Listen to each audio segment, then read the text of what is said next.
Details చూద్దాం. El Niño ప్రభావంతో ఈసారి రాష్ట్ర వ్యాప్తంగా వర్షాలు కురవడం లేదు. చుక్క నీరు కురవక పంటల సాగే ప్రశ్నార్థకంగా మారింది. ప్రత్యామ్నాయ పంటల వైపు వెళ్లాలని సర్కార్ సూచించింది. కానీ ఓరుగల్లులోని ఆ గ్రామంలో కొన్నేళ్ల కిందటే ఇలాంటి పరిస్థితులను ధీటుగా ఎదుర్కొంది. ఊర్లోకి అడుగు పెడితే పచ్చని పొలాలు స్వాగతం పలుకుతాయి. కొద్దిపాటి నీటి సద్వినియోగంతో కరువును జయించిన వరంగల్లోని గ్రామం ఆదర్శంగా నిలుస్తోంది.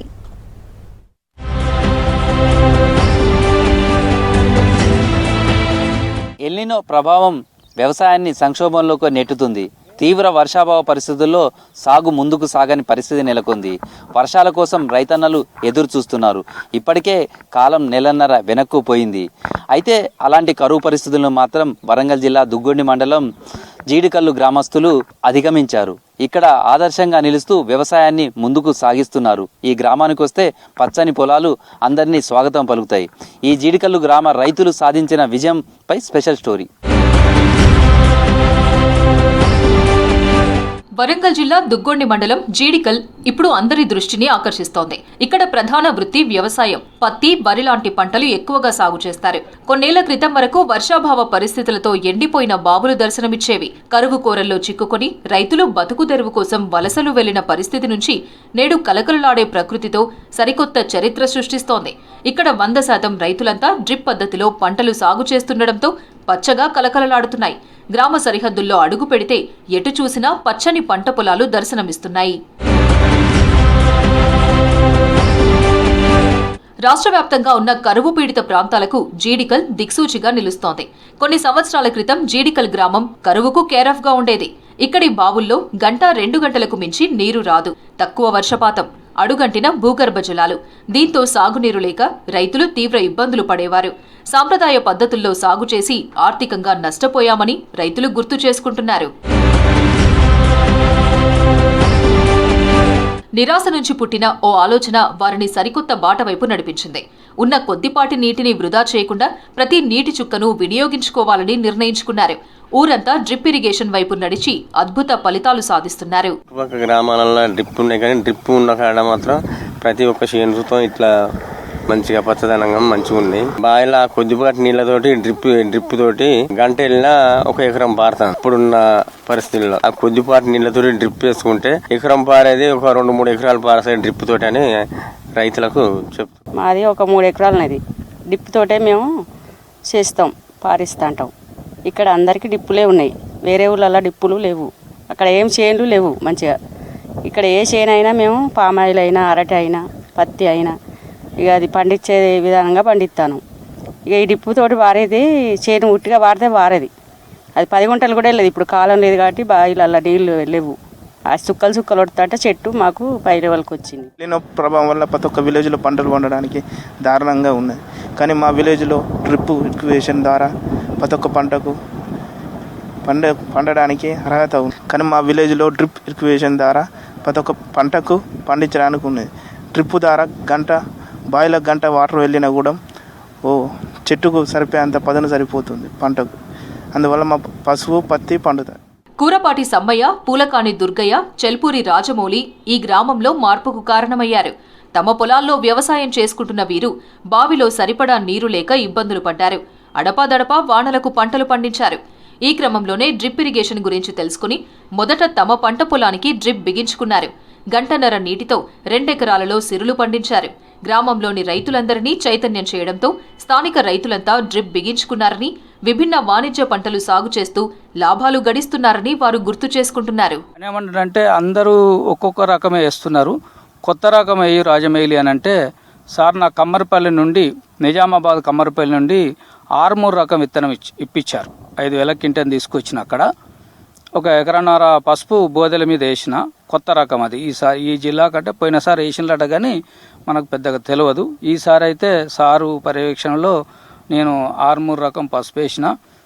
ఈ విత్తనము చూస్తున్నారు, ఇప్పుడిప్పుడే వస్తుంది పైకి. కొద్దిగా వర్షాలు లేట్ అవ్వడం వల్ల ఉన్న నీళ్లతోనే మనము ఈ పసుపు పంట వేయడం జరిగింది. 2.5 ఎకరాలు పత్తి వేసిన, మిగతాది పసుపు వేసిన. పత్తి కూడా ఉన్న నీళ్ళు అంటే ఒక అర్ధగంట నీళ్ళు వచ్చినా కూడా ఈజీగా పారిపోతున్నది.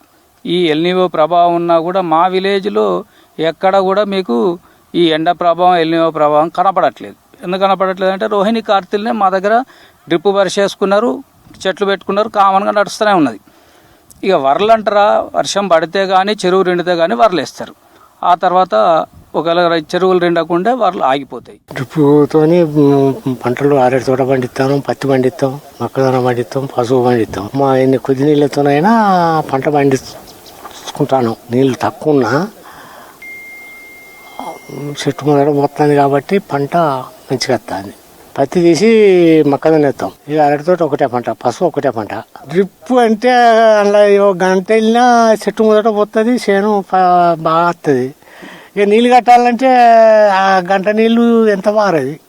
డ్రిప్తో అయితేనే మంచిగా ఉన్నది. బోర్లే మొత్తం బాయిలే. డ్రిప్ ఇరిగేషన్తో నీటిని పొదుపుగా వాడుకోవచ్చని జీడికల్ రైతులు నిరూపిస్తున్నారు.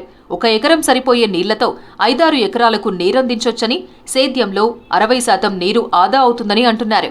ఎరువులు సైతం డ్రిప్ పద్ధతిలోనే వేయడంతో వేరు భాగాలకు నేరుగా నీరు అంది పోషకాలు సమృద్ధిగా అందడంతో పంట దిగుబడి రెండింతలైందని అంటున్నారు. కలుపు సమస్య ఉండదు. దీంతో కూలీల ఖర్చు ఆదా అవుతుందని, ఎరువుల వినియోగం కూడా మితంగా ఉంటుందని అంటున్నారు. డ్రిప్ పెట్టుకోవాలి. డ్రిప్ పెట్టుకున్న రైతుకు పెట్టుబడి తక్కువతోని ఇప్పుడు పిండి వేసుకుంటే కూడా ఈ డ్రిప్ ద్వారానే మనం పిండి ఉన్నది వేసుకోవడానికి. వేస్తే కాదు, నీళ్ళనే కలిసి పడుతుంది కాబట్టి చుక్కలు చుక్కలు మొదలు బారించుకుంటాం. లాస్ట్ బంద్ చేసే ముందు డ్రిప్లో పిండి పోతాం. పిండి పోతే చుక్కలు చుక్కలు పడుతుంది, ఏర్ల కాడికి పోతుంది, చేనుకి ఇస్తుంది. అయితే చేనులో మనం డ్రిప్ లేకుండా నీళ్ళు కట్టడానికి పిండి చల్లుతాం. చలి నీళ్ళు ఎత్తే ఆ నీళ్ళతో అంతా కొట్టుకొని పోతా ఉంటుంది. కానీ ఇది అట్లా కాదు, నువ్వు ఎక్కడ వేసిన మంది అక్కడనే చెట్టుకిస్తుంది. కాబట్టి 2 బత్తాలు వేసే కాడ ఇది 1 బత్త సరిపోతుంది, దిగుబడి వస్తుంది, చేను బాగుంటుంది. ఇప్పుడు మీరు చూస్తున్నారు కదా పత్తి చేను, ఇట్లా వేరే గ్రామాలలో ఉండవు. ఎందుకుంటే అంటే డ్రిప్ లేక వాళ్ళ భూములు బలహీనమైనవి కాదు, వాళ్లకు పెట్టుబడి పెట్టే శాతగా కాదు. ఈ డ్రిప్ మీద అవగాహన లేక రైతులు నష్టపోతారు. రోజుకు 4 సార్లు పారేది ఇప్పుడు అర్ధగంట పెట్టుకున్నా కూడా మాకు సరిపోతుంది. ఈ పంటకు ఈ నీళ్లకు గంట నీళ్ళకు అర్ధగంట పెట్టుకున్నా ఎకరానికి సరిపోతుంది.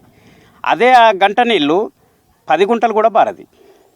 ఇప్పుడు డ్రిప్ ద్వారా అయితే అర్ధగంట పెట్టినా కూడా పంట నాణ్యత, దానికి గడ్డి పడకుండా, ఇప్పటి వరకు వర్షాలు లేకున్నా కూడా ఈ పద్ధతిలో ఉన్నదంటే అది డ్రిప్ ద్వారానే. ఈ పంట ఎదుగుదల డ్రిప్ ద్వారానే, లేకపోతే మాకు నీళ్లు కట్టడం కానీ అలాంటి పొజిషన్లో మాకు లేవు. వేరే గ్రామాలలో పోతే కనీసం వసతులు లేక, నీళ్ళ వసతులు ఉన్నా కూడా కట్టలేని పరిస్థితుల్లో కట్టినా కూడా ఈ నాణ్యతలో పంటలు. ఈ గ్రామానికి సమీపంలోని గ్రామాల్లో వర్షాభావ పరిస్థితుల్లో పంటపై ప్రభావం చూపిస్తుంటే జీడికల్ గ్రామంలో మాత్రం పచ్చని పంటలతో కళకళలాడుతోంది. సామూహిక సంకల్పం ఉంటే ఏదైనా విజయం సాధించవచ్చని ఈ జీడికల్లు గ్రామస్తులు నిరూపించారు. ప్రతి నీటి బొట్టును పొదుపుగా వాడుకుంటూ డ్రిప్ ఇరిగేషన్, ఆధునిక వ్యవసాయంతో ఇప్పుడు విప్లవాత్మకమైన మార్పులు తీసుకొచ్చుకుంటున్నారు. ఒకప్పుడు కరువుకు కేరాపుకున్న ఈ జీడికల్లు గ్రామం ఇప్పుడు ఆదర్శంగా నిలిచింది. డ్రిప్ ఇరిగేషన్ తోటి తమ పంటలు కాపాడుకుంటున్నటువంటి వీళ్ళు మిగతా గ్రామ రైతులకు కూడా వీళ్ళు ఆదర్శంగా నిలుస్తున్నారు. Video journalist Dasharath, Krishnamohan, V6 news, Warangal జిల్లా దుగ్గొండి మండలంలో నుండి జీడికల్లు గ్రామం నుంచి.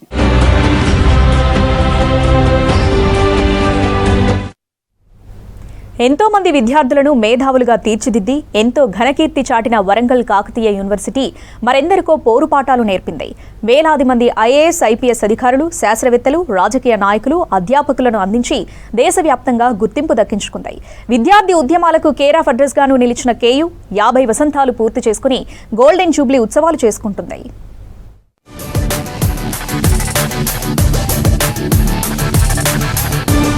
1968లో ఉస్మానియా యూనివర్సిటీ PG సెంటర్ను వరంగల్లో ఏర్పాటు చేశారు.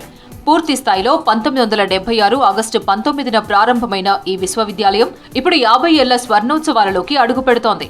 PG సెంటర్ నుంచి ప్రత్యేక వర్సిటీగా ఎదిగింది. రాష్ట్రంలో ఉస్మానియా తర్వాత రెండో అతిపెద్ద యూనివర్సిటీ కూడా కాకతీయ యూనివర్సిటీ పేరు పొందింది. KU పరిధి ఉత్తర తెలంగాణ జిల్లాలోని ఉమ్మడి వరంగల్, ఖమ్మం, ఆదిలాబాద్ జిల్లాలు ఉన్నాయి. ప్రస్తుతం వర్సిటీ NAC A+ గ్రేడ్తో కొనసాగుతోంది. వర్సిటీలో 64 రెగ్యులర్ కోర్సులు నిర్వహిస్తున్నారు. 1988లో school of distance learning and continuing education ప్రారంభించారు. ఇందులో 32 కోర్సులున్నాయి. ఏటా KU నుంచి 1500 మంది విద్యార్థులు వివిధ ప్రభుత్వ, ప్రైవేట్ సంస్థల్లో ప్లేస్మెంట్ సాధిస్తున్నట్లు అధికారులు తెలిపారు.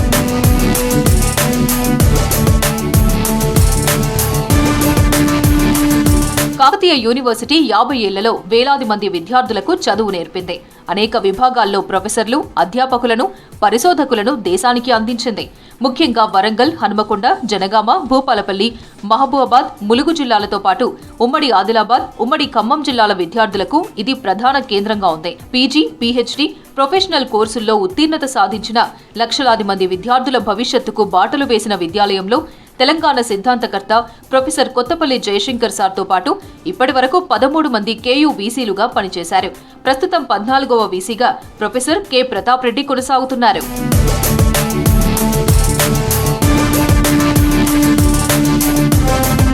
కేయూ ఉన్నత విద్యలో ఎంతో ఘనకీర్తి చాటింది. తెలంగాణ ఉద్యమంలో విద్యార్థులు కీలక పాత్ర పోషించారు. ఇప్పుడు మాత్రం ఎన్నో ఆటుపోట్లు కూడా ఎదుర్కొంది. గత ప్రభుత్వం పట్టించుకోక పూర్తిగా నిర్లక్ష్యానికి గురైంది. దీంతోనే వర్సిటీ అభివృద్ధికి నోచుకోవడం లేదని వాపోతున్నారు విద్యార్థులు. హాస్టల్లో మెస్ కూడా బాగలేదు. అదేవిధంగా హాస్టల్స్లో ఉన్నటువంటి బిల్డింగ్స్ కూడా చాలా అది గర్ల్స్ హాస్టల్ బిల్డింగ్స్ అయితే చాలా పెచ్చులూడిపడి విద్యార్థులకు గాయాలవుతున్నాయి. కుక్కలు వస్తున్నాయి హాస్టల్స్లోకి. ఎలుకలు గుట్ల దూరి మొత్తం అపరిశుభ్రంగా చేసి విద్యార్థినులకు అనారోగ్య పాలవుతున్నాయి. 50 సంవత్సరాల సందర్భంగా ఈ వేడుకలు జరుపుకుంటున్నట్టు కాకతీయ యూనివర్సిటీ అధికారులకు కానీ తెలంగాణ ప్రభుత్వానికి కానీ విన్నవించేది ఒకటే విషయం: యూనివర్సిటీలకు నిధులు కేటాయించండి, సరైన రిక్రూట్మెంట్ చేయండి. ఎంతో పేరుగాంచిన కాకతీయ యూనివర్సిటీ ప్రపంచవ్యాప్తంగా కానీ ప్రపంచ యూనివర్సిటీ ర్యాంకింగ్స్లో మంచి గొప్ప మెరుగైన ఫలితాలు సాధించిన యూనివర్సిటీ నేడు సమస్యల వలయంతో కొట్టుమిట్టాడుతున్నది. 50 సంవత్సరాల స్వర్ణోత్సవం సందర్భంగా మేము ప్రభుత్వ పెద్దలకు విన్నవించేది ఏంటంటే, ఈరోజు కాకతీయ యూనివర్సిటీలో దాదాపు 70% ప్రొఫెసర్ పోస్టులు కానీ టీచింగ్, నాన్ టీచింగ్ పోస్టులు రిక్రూట్మెంట్ లేక ఇబ్బందులు పడుతున్నారు. ప్రస్తుతం కేయూ సమస్యలతో సతమతమవుతోందని అధ్యాపకులు వాపోతున్నారు. ప్రస్తుతం 409 పోస్టులకు గాను 76 మంది మాత్రమే పనిచేస్తుండగా 333 పోస్టులు ఖాళీగా ఉన్నాయి.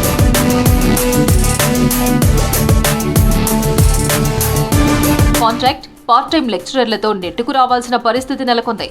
కాంట్రాక్ట్, పార్ట్ టైం లెక్చరర్లు తమను రెగ్యులరైజ్ చేయాలని పోరాటాలు చేస్తున్నారు.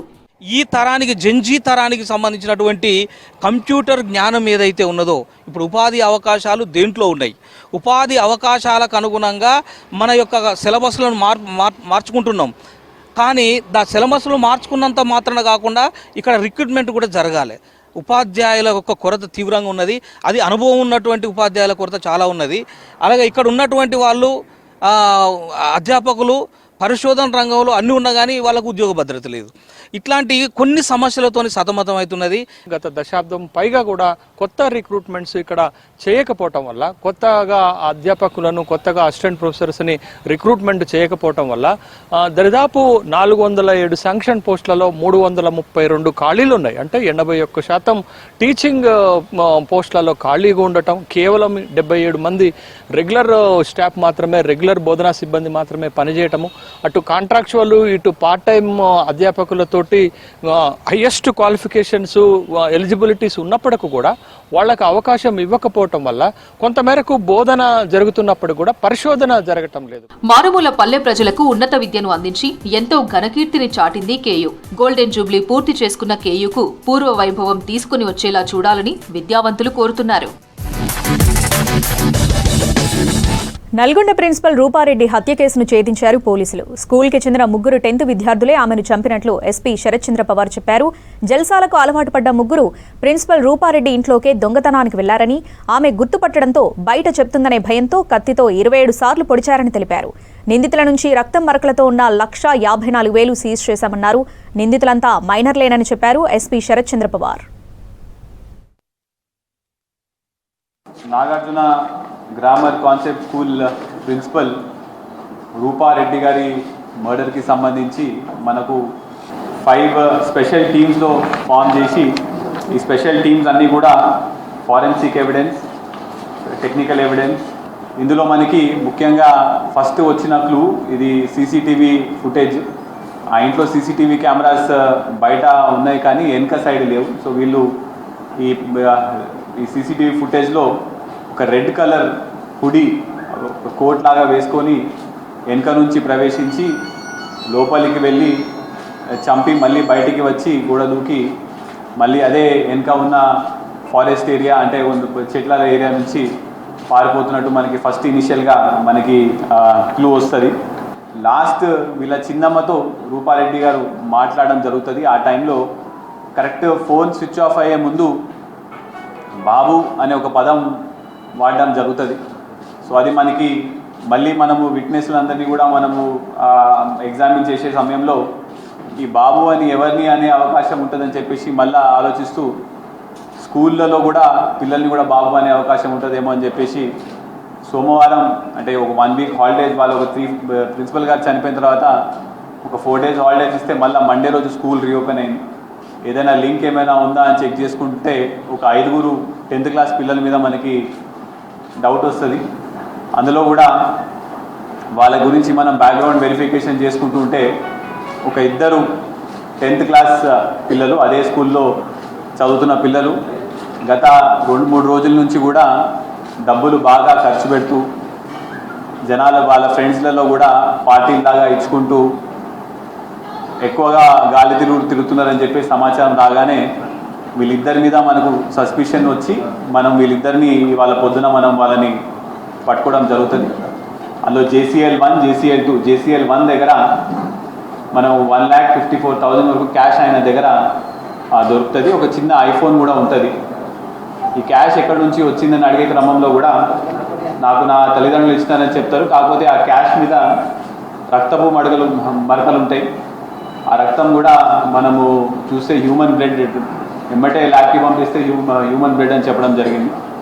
అయితే దాని తర్వాత మళ్ళా ఇంట్రాగేషన్లో వాళ్ళిద్దరూ కక్ష పెట్టుకొని రూపారెడ్డిని ప్లాన్ చేసి మర్డర్ చేసినట్టు కన్ఫెస్ చేసినారు. కరెక్ట్ ఈ ట్యూస్డే రోజు అంటే 11th రోజు స్కూల్ ఫీజు కలెక్ట్ అవుతుంది కదా, ఆ రోజు ప్రిన్సిపల్ దగ్గర కంపల్సరీగా డబ్బులు ఉండే అవకాశం ఉంటుంది. ఆ రోజు మనము ఆ ఇంటికి వెళ్ళి దొంగతనం చేసి ఆ డబ్బులు తీసుకోవచ్చని వీళ్ళు ముందే ప్లాన్ వేసుకొని 5 రోజుల ముందు నుంచి అంటే 11th రోజు అయితే 6th 7th ఆ రోజు నుంచే అక్కడ చుట్టుపక్కల ఉన్న కెమెరాలు కూడా వీళ్ళు రెక్కీ చేసుకుంటారు.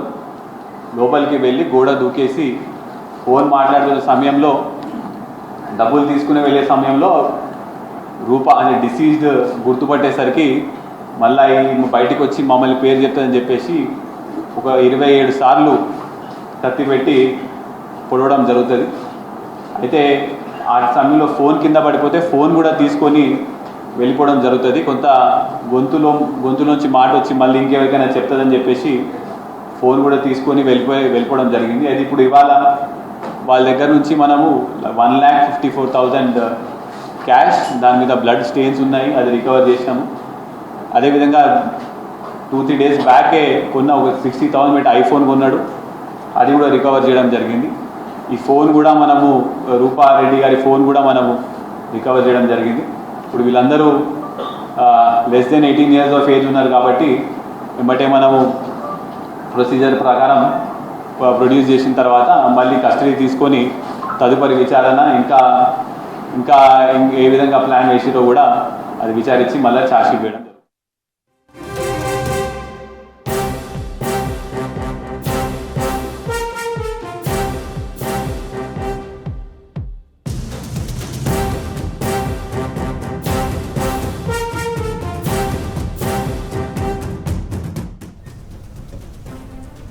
"22A సమస్యకు ఫాస్ట్ ట్రాక్ పరిష్కారం చూపుతున్నామన్నారు మంత్రి పొంగులేటి శ్రీనివాసరెడ్డి.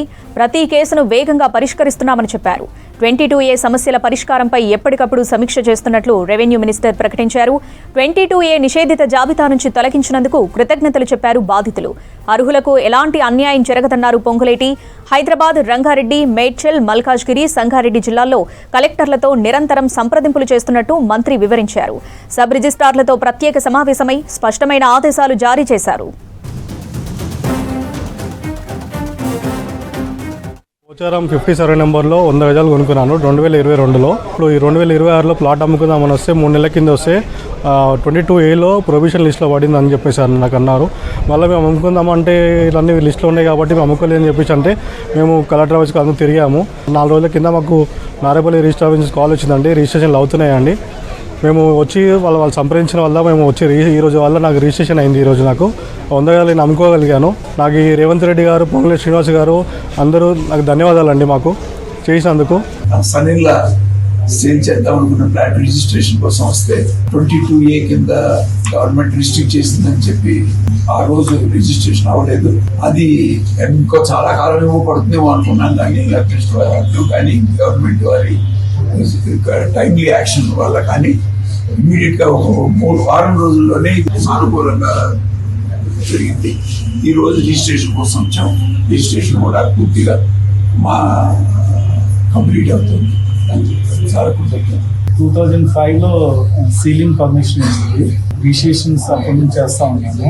రీసెంట్గా ఒక 2 weeks బ్యాక్ బాలానగర్ ఆఫీస్లో రిజిస్ట్రేషన్కి వెళ్తే 22Aలో పెట్టామని చెప్పారు. మేము కలెక్టర్ని అప్రోచ్ అయ్యాము. కలెక్టర్ని అప్రోచ్ అయిన తర్వాత ఈరోజు మళ్ళీ అది క్లియర్ చేశారు. దాంతో ఈరోజు రిజిస్ట్రేషన్ కంప్లీట్ చేశాము. ఫ్లాట్ కూడా రిజిస్ట్రేషన్ చేశాము. మాది ప్లాట్ చిన్నపల్లిలో ఉంది. తీసుకున్న తర్వాత ఇక్కడికి వచ్చిన తర్వాత మాకు తెలిసింది అది ప్రొహిబిటెడ్లో ఉంది అని. మాకు రిజిస్ట్రేషన్ గురించి అప్రోచ్ అయితే ప్రొహిబిటెడ్ ఉందంటే మళ్ళీ మేము మేడం గారిని రిక్వెస్ట్ చేస్తే మాకు ఒక లెటర్ ఇచ్చారు తహసీల్దార్ ఆఫీస్ గారికి ఎంక్వైరీ చేసుకుందామని. మేము తహసీల్దార్ ఆఫీస్ గారిని అప్రోచ్ అయ్యి వాళ్ళు సర్వే చేసి వాళ్ళు అక్కడి నుంచి రిపోర్ట్ ఇచ్చిన తర్వాత గవర్నమెంట్ నుంచి క్లియర్ వచ్చిన తర్వాత మాకు రిజిస్ట్రేషన్ నిన్న జరిగింది. ఈరోజు డాక్యుమెంట్ రిటర్న్ ఇస్తున్నారు. థ్యాంక్స్ టు గవర్నమెంట్ అండి. ఇక్కడ రవిశంకర్ వద్ద మేము ప్లాట్ తీసుకోవడం జరిగింది. మేము 6th July నాడు ఇక్కడ రిజిస్ట్రేషన్కి వచ్చేస్తే రిజిస్ట్రేషన్ ఆఫ్ పెట్టాము. అప్పటి నుంచి మేము కలెక్టర్ ఆఫీస్కి ఈరోజు కలెక్టర్ గారు మెసేజ్ వచ్చి ఈ యొక్క జీవోలు ఉన్నాయి ఇవి క్లియర్ చేయమని సబ్ రిజిస్ట్రార్ గారు చెప్పారు. మేడం గారు మాకు ఫోన్ చేసి మాకు మహబూబాబాద్ జిల్లా కలెక్టరేట్ దగ్గర ఉద్రిక్తత చోటు చేసుకుంది. ఓ విద్యార్థి గొంతు పట్టి నొక్కాడు సీఐ. పాలిటెక్నిక్ విద్యను ఐటీఐ, స్కిల్ యూనివర్సిటీలలో విలీనం చేస్తూ ప్రభుత్వం తీసుకొచ్చిన శక్తి స్కీమ్ను రద్దు చేయాలని డిమాండ్ చేస్తూ కలెక్టరేట్లోకి చొచ్చుకెళ్లారు పాలిటెక్నిక్ విద్యార్థులు. విద్యార్థి సంఘాల నేతలు దీంతో పోలీసులకు స్టూడెంట్స్కు మధ్య వాగ్వాదం జరిగింది. కలెక్టరేట్ ముట్టడికి యత్నించిన స్టూడెంట్స్ను బయటకు పంపుతూ ఓ విద్యార్థి గొంతు పట్టుకున్నాడు సీఐ. బయటకి నెట్టేశాడు. ఆందోళన చేస్తున్న స్టూడెంట్స్పై ఇలాగైనా ప్రవర్తించేది అని సీఐపై పలువురు మండిపడుతున్నారు. మంచిర్యాల జిల్లా చెన్నూరు నియోజకవర్గంలో విస్తృతంగా పర్యటించారు మంత్రి వివేక్ వెంకటస్వామి, ఎంపీ వంశీకృష్ణ. పలు చోట్ల అభివృద్ధి పనులకు శంకుస్థాపన చేశారు. స్థానిక కాంగ్రెస్ నాయకులతో ఆత్మీయ సమావేశం నిర్వహించారు. ఎన్నికల్లో ఇచ్చిన హామీలన్నీ నెరవేరుస్తున్నామని చెప్పారు నేతలు. యువతకు ఉద్యోగాలు కల్పించడంతో పాటు అన్ని రంగాలను అభివృద్ధి చేస్తున్నామని తెలిపారు.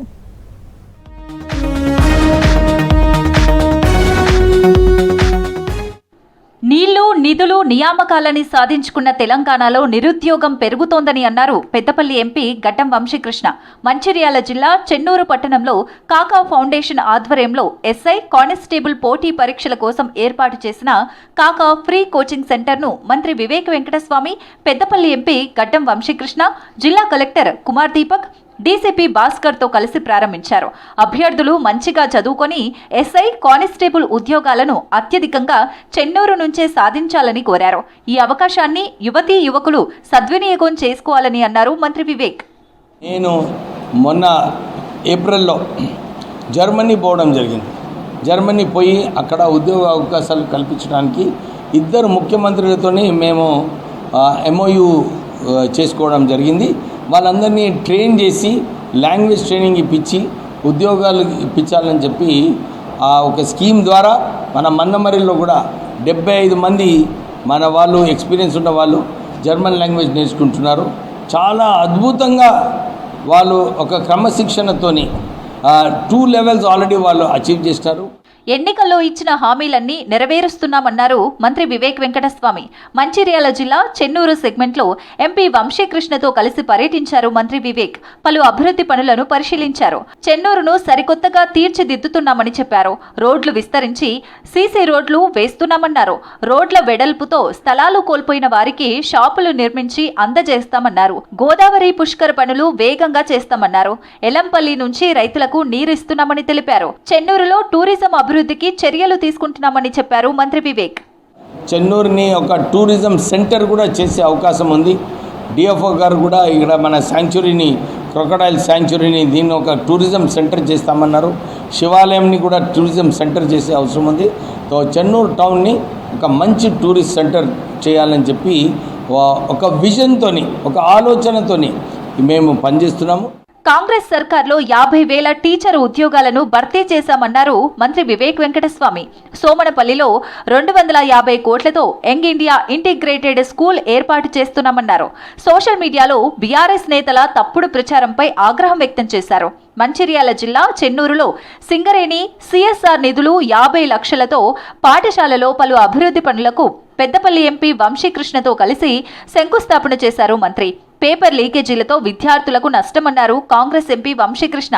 విద్యార్థులకు మద్దతుగా పోరాటం చేశామన్నారు. కార్యక్రమంలో మంచిర్యాల డీసీపీ, మాజీ ఎమ్మెల్సీ పురాణం సతీష్, స్థానిక ప్రజాప్రతినిధులు, అధికారులు, కాంగ్రెస్ పార్టీ శ్రేణులు పాల్గొన్నారు.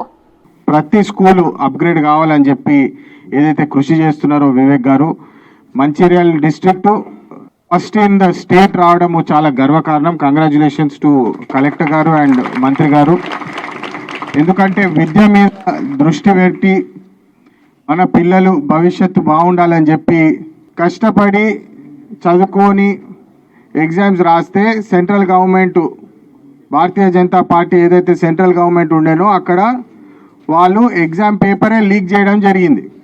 ప్రైమ్ మినిస్టర్ మోడీ ఇంటి బయట మేము ధర్నా చేసి మమ్మల్ని కూడా అరెస్ట్ చేసినారు, పోలీసు వాళ్ళు లాక్కొని తీసుకెళ్ళిపోయినారు. కానీ ఎడ్యుకేషన్ సిస్టమ్ ఇండియాలో మారవాలని చెప్పి, ఎడ్యుకేషన్ సిస్టమ్ చక్కగా ఉండాలి మన భారతదేశంలో అని చెప్పి మేము పోరాటం చేస్తున్నాం. ఇంటిగ్రేటెడ్ స్కూల్ కూడా కట్టిస్తున్నాం. ఇక్కడ 2,500 మందికి 200 కోట్లతోని ఇంటిగ్రేటెడ్ స్కూల్ మన సోమన్పల్లిలో కట్టిస్తున్నాం. అది కూడా హాస్టల్ ఫెసిలిటీస్తోని. మీరందరూ చూస్తున్నారు, మన కొత్త ప్రభుత్వం కాంగ్రెస్ ప్రభుత్వం వచ్చిన తర్వాత మెస్ ఛార్జెస్ పెంచినారు. ఇంతకుముందు మెస్ ఛార్జెస్ తక్కువ ఉండే, అందు గురించి మీకు సరైన భోజనం రాకపోతుండే. కానీ ఇప్పుడు మంచిగా వస్తుంది కదా భోజనం. అభివృద్ధికి ఏదైతే ఇస్తున్నానో దానికన్నా ఎక్కువ విద్య కోసము శాంక్షన్ చేయడానికి సిద్ధం. మాజీ మంత్రి కేటీఆర్ విదేశాలకు పోయి ఫోటోలకు పోజులిచ్చారే తప్ప ఏనాడైనా నిరుద్యోగులకు ఉపాధి కల్పించే ఆలోచన చేశారా అని ప్రశ్నించారు పెద్దపల్లి ఎంపీ గడ్డం వంశీకృష్ణ. ప్రజాప్రభుత్వం ఏడాది 25,000 ఉద్యోగాలిచ్చే ప్రణాళికలు చేస్తుంటే కేటీఆర్ ప్రభుత్వాన్ని విమర్శించడం సిగ్గుచేటన్నారు.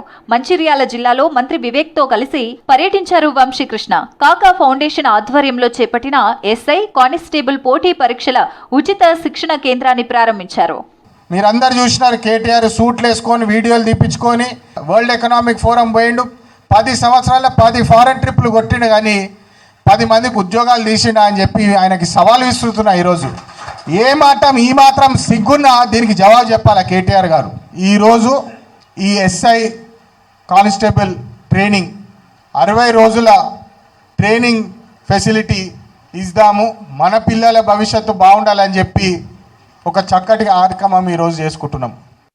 ఉదయం మంచిర్యాల జిల్లా చెన్నూరు మున్సిపాలిటీ పరిధిలో పర్యటించారు మంత్రి వివేక్. స్థానిక సమస్యలు తెలుసుకున్నారు. పట్టణంలోని మినీ ట్యాంక్ బండ్ పనులను క్షేత్రస్థాయిలో పరిశీలించారు మంత్రి. కాంగ్రెస్ కార్యకర్త అన్వర్ కుటుంబాన్ని కలిసి పరామర్శించారు. అలాగే కొత్తగా ప్రారంభించే ఎస్ఐ, కానిస్టేబుల్ ఉచిత శిక్షణ కేంద్రాన్ని పరిశీలించారు. మంత్రితో పాటు కార్యక్రమంలో స్థానిక తహసీల్దార్, మున్సిపల్ కమిషనర్, కాంగ్రెస్ పార్టీ ముఖ్య నేతలు పాల్గొన్నారు. అధికారుల అవినీతికి బ్రేక్ పడింది. ఏకంగా ప్రభుత్వాన్ని బురిడీ కొట్టించాలని భావించిన వారిపై చర్యలు తీసుకోవడానికి రంగం సిద్ధమవుతుంది. రియల్టర్లతో కలిసి కొంతమంది అధికారులు ప్రభుత్వాన్ని ఏమార్చాలనే ప్రయత్నాలకు చెక్ పడింది. ఖమ్మం జిల్లా మధిరలో సీవరేజ్ ట్రీట్మెంట్ ప్లాంట్లో జరిగిన అవినీతి బాగోతం లోకల్గా చర్చనీయాంశమైంది. ప్రభుత్వాన్ని తప్పుదోవ పట్టించి తక్కువ రేటుకి కొన్న భూమిని ఎక్కువకు అమ్ముకోవాలనుకున్న రియల్టర్ల కుట్ర బయటపడింది. ఖమ్మం జిల్లా మధిర చీకటివాగు ప్రాంతం వర్షాకాలం వస్తే మునకలోనే ఉంటుంది. గత సంవత్సరం వచ్చిన వరదలకు ఇక్కడి కోల్డ్ స్టోరేజ్ గ్రౌండ్ ఫ్లోర్ మునిగి రైతుల మిర్చి బస్తాలు తడిచి చాలా నష్టం జరిగింది. అలాంటి ముంపు ప్రాంతంలో సివరేజ్ ట్రీట్మెంట్ ప్లాంట్ భూసేకరణ కోసం ఆఘమేఘాల మీద ప్రక్రియలు మొదలు పెట్టడంతో అనుమానాలు మొదలయ్యాయి. యూజీడీ ద్వారా వచ్చే మురుగునీటిని శుద్ధి చేసేందుకు మధిరలోని చీకటివాగు సమీపంలో ఎన్టీపీ ప్లాంట్ నిర్మించాలని నిర్ణయించారు. ఈ ప్లాంట్ కోసం ఎకరం భూమి కావాల్సి ఉండగా ఇదే అవకాశంగా కొందరు రియల్టర్లు ఈ అక్రమానికి తెరలేపారు. ప్రతిపాదిత స్థలం పక్కన బహిరంగ మార్కెట్లో గజం 3,000 నుంచి 4,000 ధర పెట్టి ఆ రియల్టర్ల స్థలమే ఎందుకు సేకరించేందుకు ప్రయత్నించాల్సి వచ్చిందనే దానిపై చర్చ జరుగుతోంది.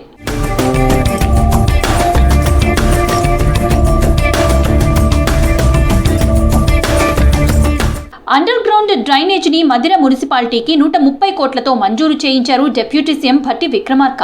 యూజీడీ పైపులతో వచ్చే మురుగునీటిని శుద్ధి చేసేందుకు మదిర పట్టణంతో పాటు విలీన గ్రామాలతో కలిపి 4 సివరేజ్ ట్రీట్మెంట్ ప్లాంట్లు నిర్మించాలనుకున్నారు. ఈ క్రమంలో మదిర పట్టణంతో పాటు ఇల్లందులపాడు పైప్ లైన్ల ద్వారా వచ్చే మురుగునీటిని శుద్ధి చేసేందుకు ఎస్టీపీ ప్లాంట్ల నిర్మాణానికి అనువైన స్థలాన్ని గతంలో ఉన్న మున్సిపల్ డిఈ చీకటివాగు సమీపంలో మదిర విజయవాడ మెయిన్ రోడ్డు దగ్గర గుర్తించారు. ఈ స్థలమైతే ప్లాంట్ నిర్మాణం పూర్తయ్యాక పర్యవేక్షణ, నిర్వహణతో పాటు శుద్ధి చేసిన నీటిని వాగులోకి వదిలేందుకు అనువుగా ఉంటుందని నిర్ణయించారు. ఈలోపు ఆర్డీఈ బదిలీ అయ్యారు. ప్లాంట్ కి మున్సిపాలిటీ ఎకరం భూమిని సేకరించబోతోందన్న విషయం తెలుసుకున్న కొందరు రియల్టర్లు చీకటివాగు ముంపు ప్రాంతంలో 1,25,00,000 పెట్టి కొనుగోలు చేసిన 5,000 గజాలను మున్సిపాలిటీకి అప్పగించి సొమ్ము చేసుకోవాలనుకున్నారు. ఓ కౌన్సిలర్ ద్వారా కొత్తగా వచ్చిన అధికారిని సంప్రదించి డీల్ కుదుర్చుకున్నట్లు విమర్శలున్నాయి. దీంతో సదరు అధికారి సిబ్బందితో కలిసి ఆగ మేఘాల మీద స్థల పరిశీలన చేసి ఆ భూమిని సేకరించాల్సిందిగా నివేదిక పంపారు. అధికారులు కూడా సదరు స్థలాన్ని సర్వే చేసి రియల్టర్ల నుంచి అంగీకార పత్రాన్ని తీసుకుని భూసేకరణ ఫైల్ ని హైదరాబాద్ CCL కి పంపారు. దీంతో పలువురు స్థానికులు విషయాన్ని మున్సిపల్ చైర్పర్సన్ దృష్టికి తీసుకువెళ్లారు. కనీసం మున్సిపల్ చైర్పర్సన్ కి, మిగతా పాలక వర్గానికి, పట్టణ అభివృద్ధి కమిటీకి తెలియకుండా వ్యవహారం నడిచింది. సబ్ రిజిస్టర్ ఆఫీస్ ఏరియాలో ఉన్నటువంటి పాత డబుల్ బెడ్రూమ్కి ఇచ్చినటువంటి సైట్ లోపల 1 ఎకర్ ల్యాండ్ని ఐడెంటిఫై చేయడం జరిగింది. అది ఇప్పుడు తర్వాత ఫైనలైజ్ చేసేసి ఎస్టీపీల నిర్మాణానికి మళ్ళీ ఇప్పుడు కొత్తగా ప్రతిపాదించడం అనేది జరుగుతుంది. చీకటివాగు ముంపు ప్రాంతం కావడంతో బహిరంగ మార్కెట్లో గజం 4,000 ఉండగా ఇక్కడ రిజిస్టర్డ్ వాల్యూ మాత్రం గజం 4,800 ఉంది. గజం 2,500కే కొన్న రియల్టర్లు భూసేకరణ ద్వారా ఆ స్థలాన్ని మున్సిపాలిటీకి కట్టబెట్టి 3 రెట్లు ఎక్కువ సొమ్ము చేసుకోవాలని స్కెచ్ వేశారు. మార్కెట్ రేటుకి 2 రెట్లు పరిహారం ఇస్తే గజం 9,600, అదే 3 రెట్లు పరిహారం ఇస్తే 14,400 వచ్చే అవకాశం ఉంది. అంటే 1,25,00,000 పెట్టుబడికి ఏకంగా 5 కోట్ల నుంచి 6 కోట్ల రూపాయలు లబ్ధి పొందవచ్చని భావించారు. ఈ విషయంపై ఆరా తీసిన అధికారులు స్థానిక chairperson deputy CM Bhatti Vikramarka దానిని రద్దు చేశారు. సదరు అధికారిపై విచారణ చేపట్టాలని పలువురు కోరుతున్నారు. రియల్ ఎస్టేట్ వ్యాపారులు, రాజకీయ నాయకులు, అధికారులంతా కొమ్మక్కై ప్రజాధనాన్ని లూటీ చేస్తూ ఉన్నారు. దీన్ని వెంటనే డిప్యూటీ సీఎం గారు స్పందించి ఈ అవినీతిని అరికట్టాలని చెప్పేసి మేము కోరుకుంటా ఉన్నాం. గత కొంతకాలం నుండి అభివృద్ధి కమిటీని చూపిస్తూ అంతకుముందు పాలకవర్గం లేకపోతే అభివృద్ధి కమిటీని చెప్పి ముందుకు నడపడం జరిగింది. అలాగే పాలకవర్గం ఏర్పడ్డా కూడా అభివృద్ధి కమిటీని చెప్పి వీళ్ళని ఇన్వాల్వ్ చేయకుండానే అభివృద్ధి కమిటీతో ముందుకు పోతూ కొన్ని విషయాలు కూడా చైర్మన్ గారికి తెలియకుండా, ఈ పాలక మండలికి తెలియకుండా జరుగుతున్నాయని నేను అనుకుంటున్నా.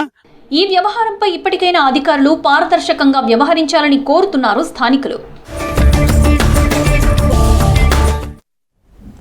భద్రాద్రి కొత్తగూడెం జిల్లా ఐడీఓసీలో కేంద్ర ప్రభుత్వ పథకాల అమలు పురోగతిపై దిశ సర్వసభ్య సమావేశం నిర్వహించారు. మీటింగ్కు ఖమ్మం ఎంపీ రఘురాం రెడ్డి అధ్యక్షత వహించారు. మహబూబాబాద్ ఎంపీ బలరాం నాయక్ కో చైర్మన్గా పాల్గొన్నారు. ఎమ్మెల్యేలు, జిల్లా అధికారులు సమావేశానికి హాజరయ్యారు. National health machine, national rural water, mid day meal, గ్రామీణ ఉపాధి పథకాల అమలు తీరుపై సమగ్రంగా సమీక్షించారు. కేంద్ర రాష్ట్ర ప్రభుత్వాల నిధులతో చేపడుతున్న అభివృద్ధి కార్యక్రమాల పురోగతిపై, అలాగే అటవీ భూములు, రెవెన్యూ భూములపై చర్చ జరిగిందని ఎంపీలు తెలిపారు. కొత్తగూడెం రైల్వే స్టేషన్ అభివృద్ధి పనులు వెంటనే పూర్తి చేయాలని అధికారులను ఆదేశించినట్లు చెప్పారు. కొత్త డిఎఫ్ఓ గారు కూడా జాయిన్ అన్నారు. మీటింగ్ లో వివిధ ఇష్యూస్ గురించి చర్చించాము. అదేవిధంగా ఫారెస్ట్, రెవెన్యూ భూముల గురించి కొంత డిస్కషన్ అయింది. పోడు భూముల పట్టాల గురించి, రోడ్లు అంటే ట్రైబల్ ఏరియాస్ పోయే రోడ్ల గురించి చర్చ జరిగింది. తర్వాత ట్రైబల్ వెల్ఫేర్ స్కూల్స్ లో వారి ఆహార పదార్థాల గురించి చర్చ జరిగింది. ఎందుకంటే నిన్న ఇన్స్పెక్షన్ చేశాను. అషరాపేట పోతే ఒక స్కూల్లో, కొలగూడెం స్కూల్లో తినే ఐటమ్స్, పాత ఐటమ్స్, వెజిటబుల్స్ లేని పరిస్థితి చూసాము. అదేవిధంగా బియ్యం బస్తాలు, పప్పుల బస్తాలు తీసి ఉన్నాయి, చాలా చెడ్డ కండిషన్ లో ఉన్నాయన్నమాట. దానికి కంప్లైంట్ ఇచ్చాను. వారికి ఇవాళ ఆదేశాలు ఇచ్చామన్నమాట. అంత పూర్తి స్థాయిగా ప్రతి స్కూల్ వారానికి ఒక 4-5 స్కూల్ సెలెక్ట్ చేసుకుని సర్ప్రైజ్ విజిట్స్ చేయమని ఇవాళ చెప్పాము.